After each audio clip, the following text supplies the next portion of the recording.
Good evening, everyone. আপোনালোক সকলোকে vision academy north east YouTube টিউটৰিয়েললৈ স্বাগতম জনাইছোঁ।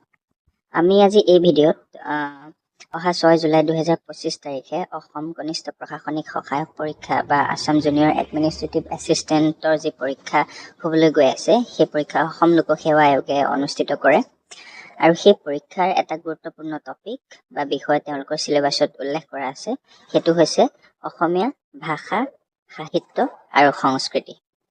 এই তিনিওটা বিষয়ৰ কেন্দ্ৰ কৰি সৰ্বমুঠ 50 নম্বৰৰ প্ৰশ্ন কাকতত প্ৰশ্ন অহা দেখিবলৈ পোৱা যায়। গতিকে আমি বিগত বৰ্ষৰ প্ৰশ্ন কাকত তথা সেই চিলেবাছৰ বেছ কৰি কিছুমান বিশেষ গুৰুত্বপূৰ্ণ প্ৰশ্ন আপোনালোকলৈ লৈ আহিছোঁ আৰু আমি আশা কৰিছোঁ সেই প্ৰশ্নখিনিয়ে আপোনালোকক পৰীক্ষাত যেতিয়া আপোনালোক অৱতীৰ্ণ হ'ব তেতিয়া নিশ্চয়কৈ সহায়ক হ'ব। গতিকে আমি আজি সেই ভিডিঅ'টিত ভাষা সাহিত্য আৰু সংস্কৃতি এই তিনিটা বিষয় আমি সুকীয়াকৈ আলোচনা কৰিম। আলোচনা কৰিবলৈতো নহয় যিহেতু আমাৰ হাতত সময় একেবাৰে কম আৰু 4-5 দিন সময় আছে। গতিকে আমি এটা ৰিভিজন ক্লাছেছবোৰৰ দৰে প্ৰত্যেকটো টপিক কভাৰ কৰিম। আজি প্ৰথম খণ্ডটোত আমি প্ৰথমটো টপিক আনিছোঁ প্ৰাচীন সাহিত্য লিটাৰেচাৰৰ ওপৰত আনিছোঁ আৰু দ্বিতীয়টো খণ্ডত আধুনিক সাহিত্যৰ ওপৰত আনিম। তৃতীয়টো খণ্ডত আপোনাৰ লেংগুৱেজ, তাৰ পাছতে আনিম আমি কালচাৰ। গতিকে ব'লক বিশেষ সময় নষ্ট নকৰি আমি প্ৰশ্নোত্তৰ শিতানলৈ আগবাঢ়োঁ। তো আজি প্ৰথমটো প্ৰশ্ন হৈছে চৰ্যাচৰ্য বিনিশ্চয় পুথিখনৰ প্ৰকৃত নাম কি? সেই প্ৰশ্নটো বিগত বৰ্ষৰ প্ৰশ্ন কাকতত আহি গৈছে। ইয়াৰে শুদ্ধ উত্তৰটো হ'ব অপশ্যন এ চৰ্যাগীতিকোষ। চৰ্যাচৰ্য বিনিশ্চয় পুথিখনৰ প্ৰকৃত নাম হৈছে চৰ্যাগীতিকোষ। ঠিক আছে, আমি 2 নম্বৰ প্ৰশ্নলৈ আগবাঢ়োঁ। 2 নম্বৰ প্ৰশ্নত দিয়া আছে অসমীয়া ভাষা আৰু সাহিত্যৰ প্ৰাচীনতম লিখিত নিদৰ্শন তলৰ কোনটোত পোৱা যায়? অপশ্যনত দিয়া আছে মানস উল্লাস, লোক সাহিত্য, বৰগীত আৰু চৰ্যাপদ। ইয়াৰে শুদ্ধ উত্তৰটো হ'ব অপশ্যন ডি চৰ্যাপদ। অসমীয়া সাহিত্যৰ আমি যদি মূল খুঁটিটো চাবলৈ যাওঁ বা তাৰ আৰম্ভণিটো চাবলৈ যাওঁ তেতিয়াহ'লে অসমীয়া সাহিত্য বা ভাষা আৰু সাহিত্যৰ প্ৰথম আৰম্ভণি বা মূল খুঁটিটো মৌখিক সাহিত্যৰ জৰিয়তে হৈছিল। মৌখিক সাহিত্য মানে যেনে সাধুকথা, ফকৰা যোজনা, ডাকৰ বচন, প্ৰবচন ইত্যাদি। সেই সাহিত্যসমূহ বা সেই সমলসমূহ কেৱল মৌখিক আছিল, অৰ্থাৎ মানুহৰ মুখে মুখে প্ৰচলিত হৈ অহা বা মুখ বাগৰি অহা এনেকুৱা ধৰণৰ এটা সাহিত্যৰ নিদৰ্শন আছিল। কিন্তু আমি যদি লিখিত নিদৰ্শনৰ কথা ক'বলৈ যাওঁ তেতিয়াহ'লে অসমীয়া ভাষা আৰু সাহিত্যৰ প্ৰথম লিখিত নিদৰ্শন পোৱা যায় চৰ্যাপদত।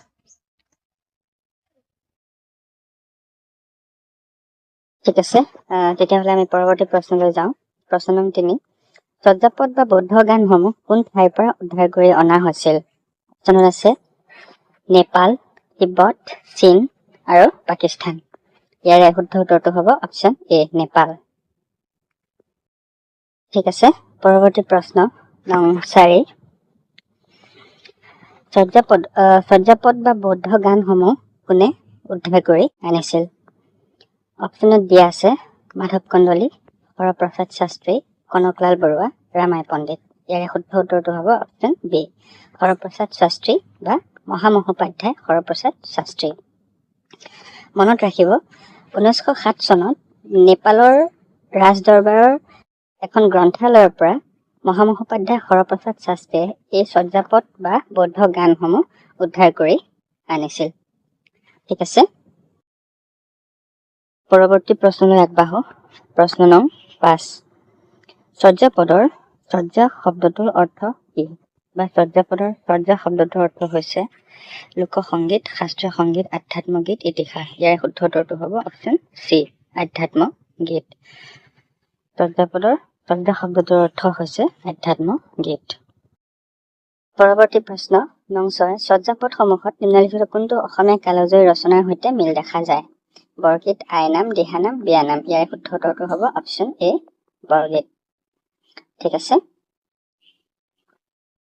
পৰৱৰ্তী প্ৰশ্ন, চৰ্যাপদ বা বৌদ্ধ গানসমূহ উদ্ধাৰ কৰি আনি শাস্ত্ৰীদেৱে প্ৰথমে কি নামেৰে প্ৰকাশ কৰিছিল?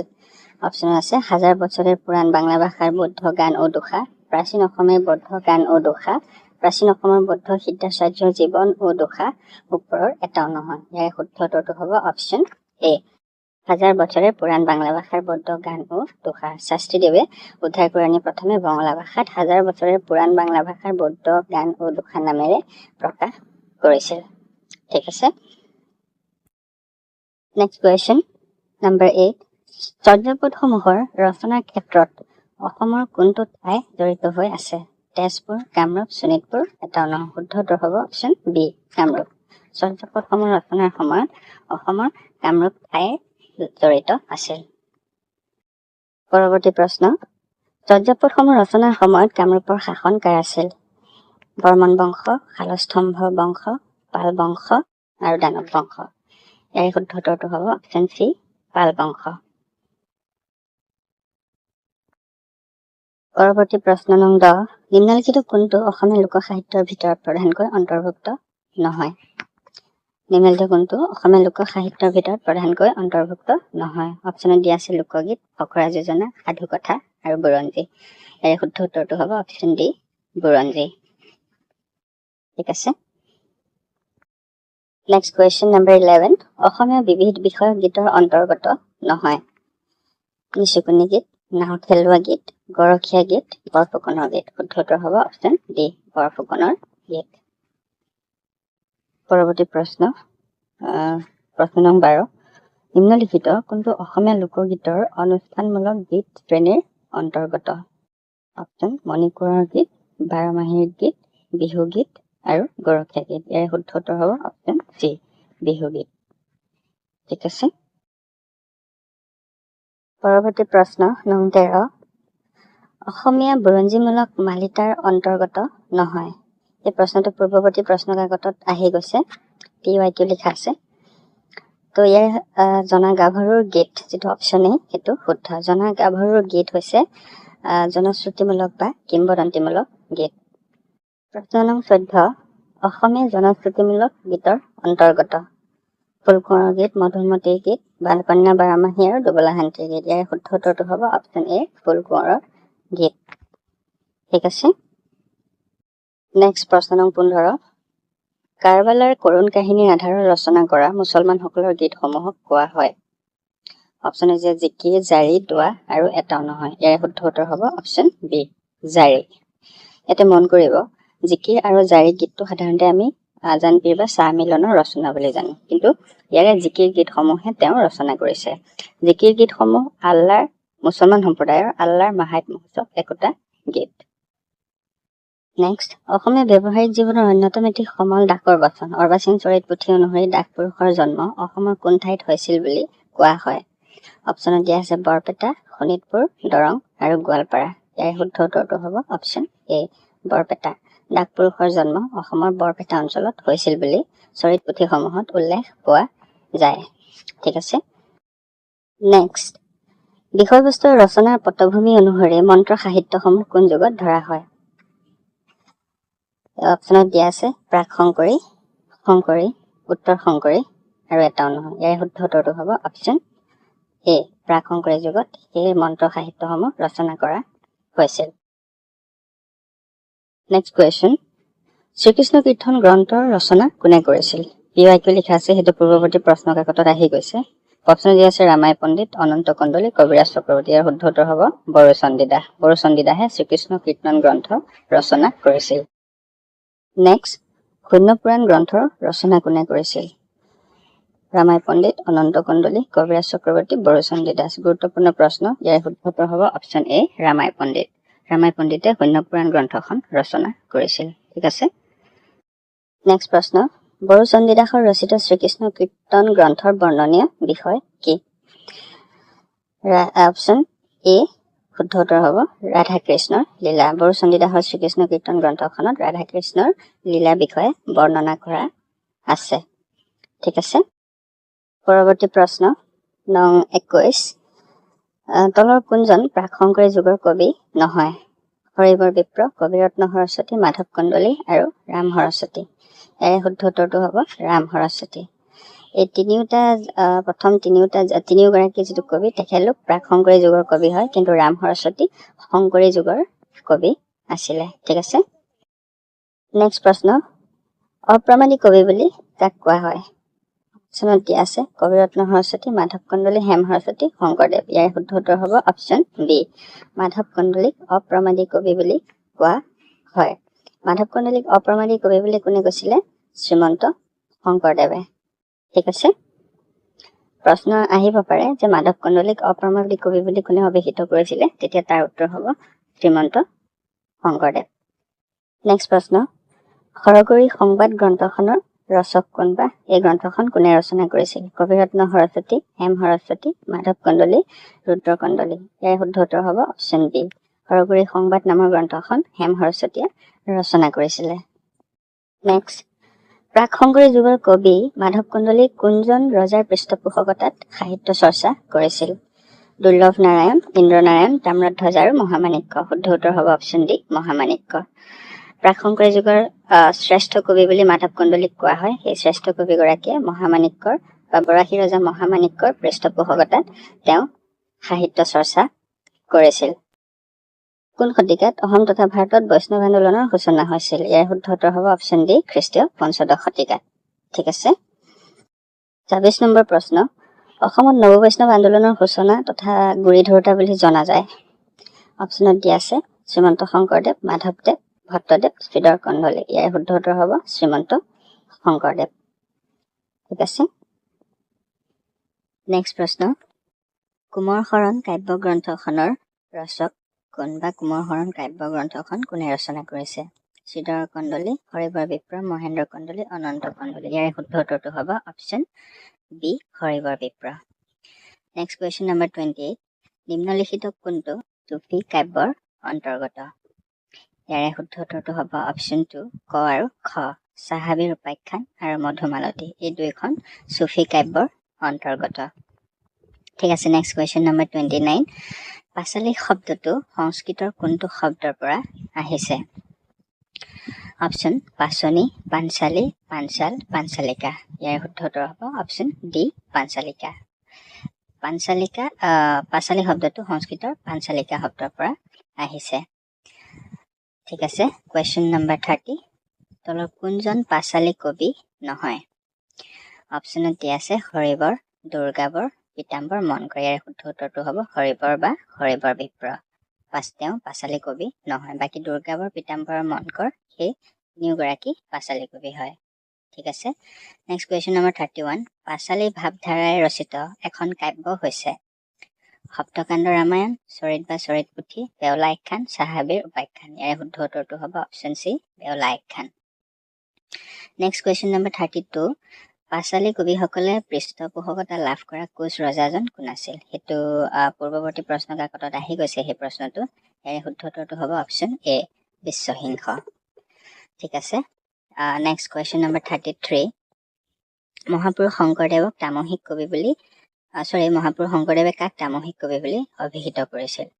ইয়াৰ শুদ্ধ উত্তৰটো হ'ব অপশ্যন চি, পীতাম্বৰ। পীতাম্বৰ কবি যি এগৰাকী পাঁচালী কবি হয়, তেওঁকে শ্ৰীমন্ত শংকৰদেৱে তামসিক কবি বুলি অভিহিত কৰিছিল।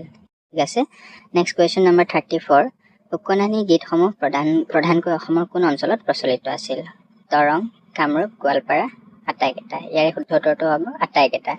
উকনানী গীতসমূহ দৰং, কামৰূপ আৰু গোৱালপাৰা সেই তিনিওটা অঞ্চলতে প্ৰধানকৈ প্ৰচলিত আছিল। ঠিক আছে, নেক্সট কুৱেশ্যন নম্বৰ 38, শংকৰদেৱৰ কীৰ্তন গ্ৰন্থত কোনজন অনা অসমীয়া কবিৰ গীতৰ প্ৰভাৱ দেখা যায়?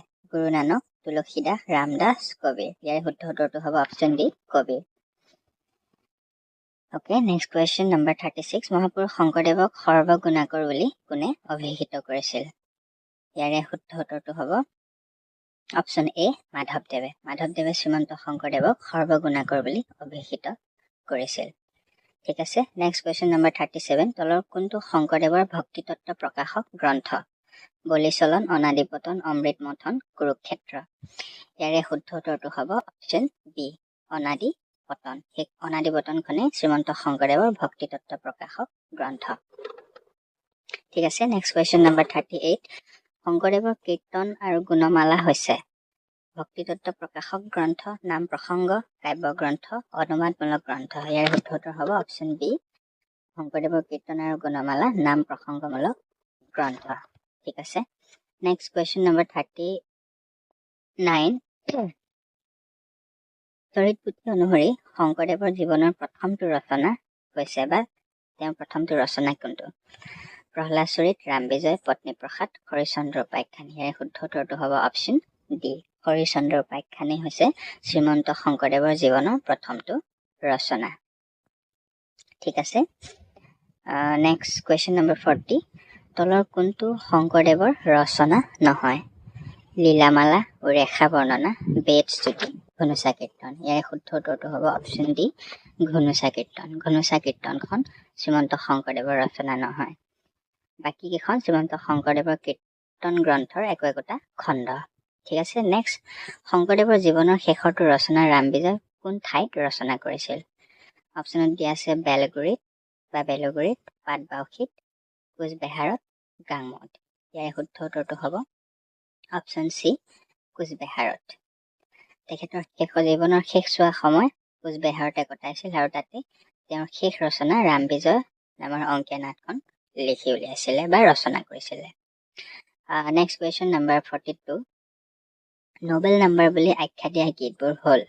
সেইটো পূৰ্বৱৰ্তী প্ৰশ্ন কাকতত আহি গৈছে, PYQ লিখা আছে। তো লোকগীত, বিহুগীত, বিয়ানাম, বৰগীত। ইয়াৰ শুদ্ধ উত্তৰটো হ'ব অপশ্যন ডি, বৰগীত। ঠিক আছে, নেক্সট কুৱেশ্যন নম্বৰ 43। শংকৰদেৱ আৰু মাধৱদেৱৰ প্ৰশস্তি বা গুণ গৰিমা প্ৰকাশক গীতসমূহক কোৱা হয় ভটিমা, বৰগীত, লোকগীত, নাট। ইয়াক কোৱা হয় ভটিমা। Option A is the correct answer. ঠিক আছে, আমি আগবাঢ়ো ইয়াৰ পৰৱৰ্তী প্ৰশ্নলৈ। প্ৰশ্ন নং 44। শংকৰদেৱৰ বৰগীতসমূহক কোনে নোবেল নাম্বাৰ বুলি আখ্যা দিয়া হৈছিলে? এই শংকৰদেৱৰ বৰগীতসমূহক যিহেতু নোবেল নাম্বাৰ বুলি আখ্যা দিছে, আৰু সেই নোবেল নাম্বাৰ বুলি কোনে আখ্যা দিছে? ইয়াৰে শুদ্ধ উত্তৰটো হ'ব অপশ্যন বি, বাণীকান্ত কাকতিদেৱে শ্ৰীমন্ত শংকৰদেৱৰ বৰগীতসমূহক নোবেল নাম্বাৰ বুলি আখ্যা দিছে।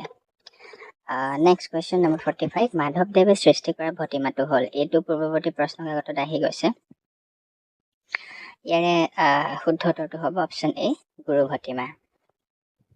গুৰু ভটিমা মাধৱদেৱে সৃষ্টি কৰা একমাত্ৰ ভটিমা। বাকী তিনিটা ভটিমা শ্ৰীমন্ত শংকৰদেৱে সৃষ্টি কৰিছে।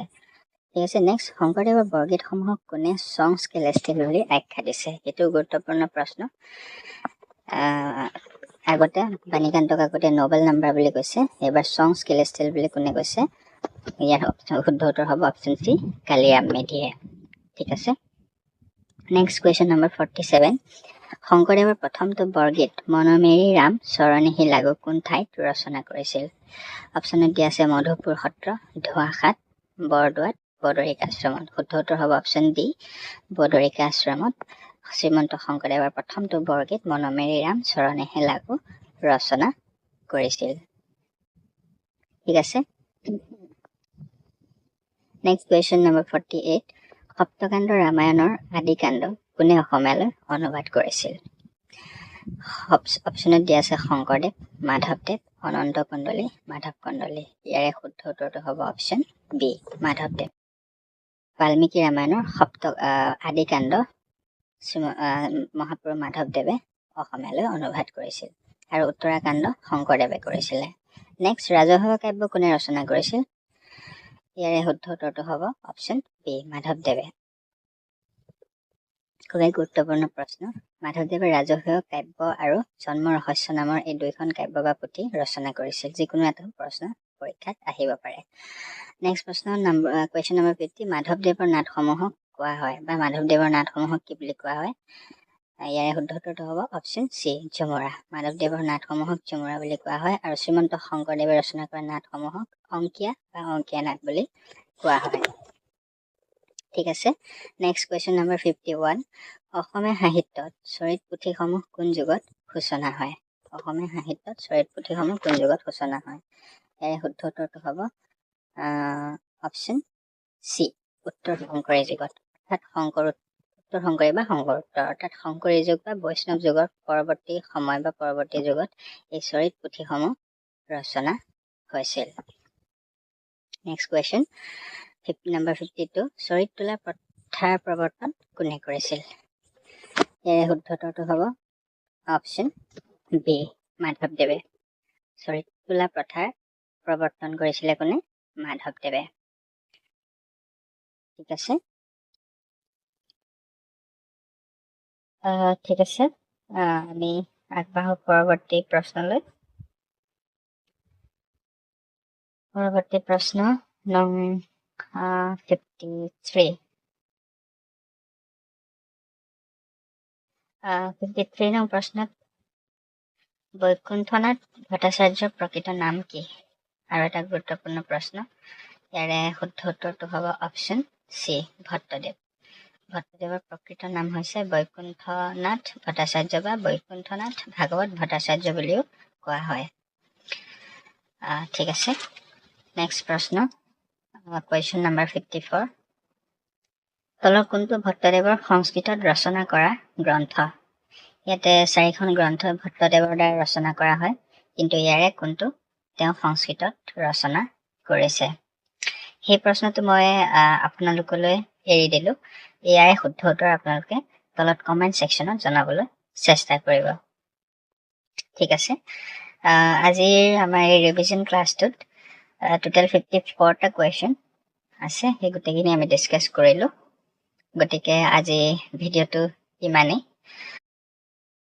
আমাৰ ভিডিঅ'টো চাই কেনে পালে আপোনালোকে কমেন্ট সেকশনত আমাক জনাবলৈ নাপাহৰিব কাৰণ আপোনালোকৰ সেই ফিডবেকসমূহে আমাক এনে ধৰণৰ আৰু ভিডিঅ' প্ৰস্তুত কৰি থাকিবলৈ উৎসাহ বা প্ৰেৰণা যোগায় সো সেইখিনিকে আপোনালোকক ক'লো আৰু লগতে চেনেলটো সাবস্ক্ৰাইব কৰি দিবলৈ নাপাহৰিব চেনেলটো সাবস্ক্ৰাইব কৰি থব লগতে বেল আইকনটো ক্লিক কৰি থব আমি যেতিয়া ভিডিঅ' আপলোড দিওঁ তেতিয়া আপোনালোকৰ তাত যাতে নটিফিকেশন আ যায় আৰু নটিফিকেশন পোৱাৰ লগে লগে আপোনালোকে আমাৰ ভিডিঅ'টো চাব পাৰিব সো পুনৰ পৰৱৰ্তী খণ্ডত লগ পাম সকলোকে গুড নাইট